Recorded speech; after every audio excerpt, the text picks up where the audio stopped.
You know that moment where you're standing in your kitchen at 11 p.m., alone, passionately arguing both sides of a decision out loud like you're hosting a debate nobody asked for? One voice says go for it, the other says absolutely not, and somehow a third voice is moderating? Yeah, most people would never admit they do this, but neuroscience says it means something far more interesting than you've been told. People who talk to themselves when they're alone share 7 traits that science has quietly been documenting for years. Let's see how many describe you exactly.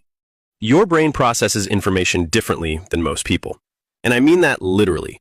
When you speak a thought out loud, you're activating something called the phonological loop, a component of working memory that helps you hold and manipulate information in real time. Most people do this internally, that quiet inner voice. But people who externalize it, who actually say the words, their brains are engaging an additional layer of cognitive processing. You're not just thinking, you're thinking and then reinforcing the thought through auditory feedback. Your own voice becomes a second input channel. Research out of the University of Wisconsin found that people who talked to themselves while searching for objects found them faster than those who stayed silent. Speaking the thing out loud literally sharpened their focus. So when you're tearing apart your apartment going, they're not on the counter, already checked the counter, why would they be in the fridge? Check the fridge anyway. That whole narrated scavenger hunt you're performing for an audience of 0, your brain isn't malfunctioning, it's optimizing. You've stumbled into a cognitive hack that most people never use because they're too worried about looking weird. But the reason you talk out loud isn't just about processing tasks. The next part is the one that catches people off guard.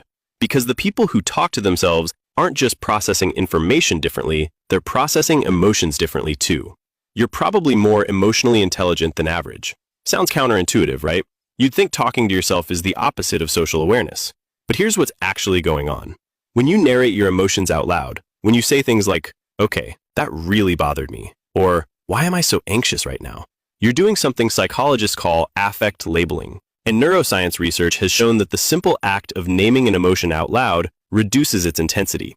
Your amygdala, the part of your brain that processes emotional reactions, actually calms down when you verbalize what you're feeling. It's like your brain has a pressure valve, and your voice is what releases it. You're essentially calling yourself for advice. And somehow, even though you already know everything you're about to say, it works every time. People who talk to themselves regularly are essentially running an ongoing emotional processing system. They're not suppressing feelings, and they're not being overwhelmed by them either. They're metabolizing emotions in real time. Like a translator working in the background, converting chaos into something manageable. And over the years, that practice builds a kind of emotional fluency that most people never develop because they never learn to have an honest conversation with the one person who's always around, themselves.